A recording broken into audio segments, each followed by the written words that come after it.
This was called Old Garville School many years ago. I remember this quadrangle.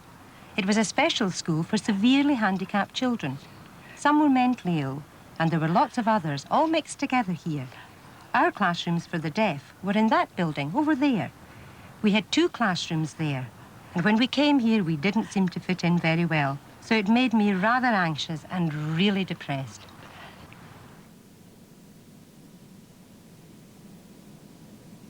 The teachers set too much store by speech. They hammered on about that, and I just had to wait and wait for things to move on.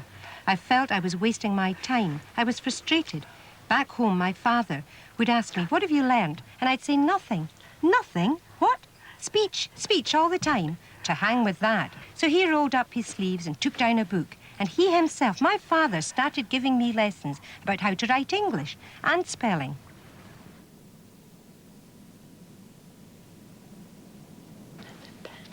In the meantime, I was very unhappy at that school. I learned nothing, as I told you. I felt that my life was wasted and just passing by. So I decided to tell my father, "I don't want to go back to school." And he said, "Please yourself. Don't bother. You're learning nothing. You might as well no bother." So I stayed away from the school. I said I want to go to a school of art, something to do with dress designing, anything like that. So my father said, "Right." And he searched and found a school called the Rodmore School of Dress Designing in Glasgow.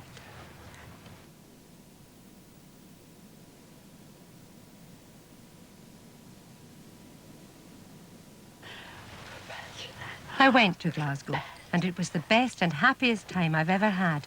I enjoyed learning lots of different things, but unfortunately, they summoned us to court because my father had abetted me in staying away from school. But my father was still adamant. He said, "Fine, let's go to court." The court was really packed and my heart was going. I hid behind my father. I could see my teachers and I was hiding from them. There was a lot of discussion and my father was disagreeing in sign language. My aunt was doing the voicing for him and then giving him the information in fingerspelling.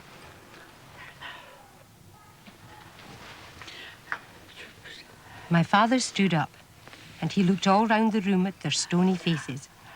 And he said, "I challenge all of you," pointing at every one of them, "to go to that school and look at the other children's work.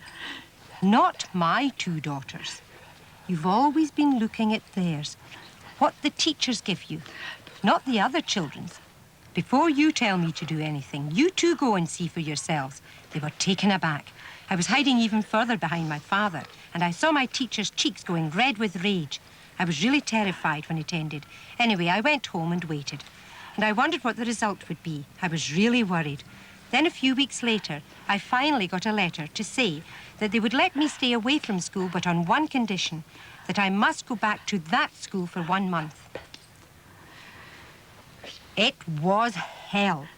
The teachers put me in with the small children. They gave me a very small desk that was balanced on my knee, and it kept wobbling. And at home, I was counting the days in the calendar. Then, on the last day, I stood up, and the teacher was squirming. I said, "Goodbye. I hope I'll never see you again." And she said, "I'm sure you'll regret saying that." I said, "I won't. Goodbye," and off I went.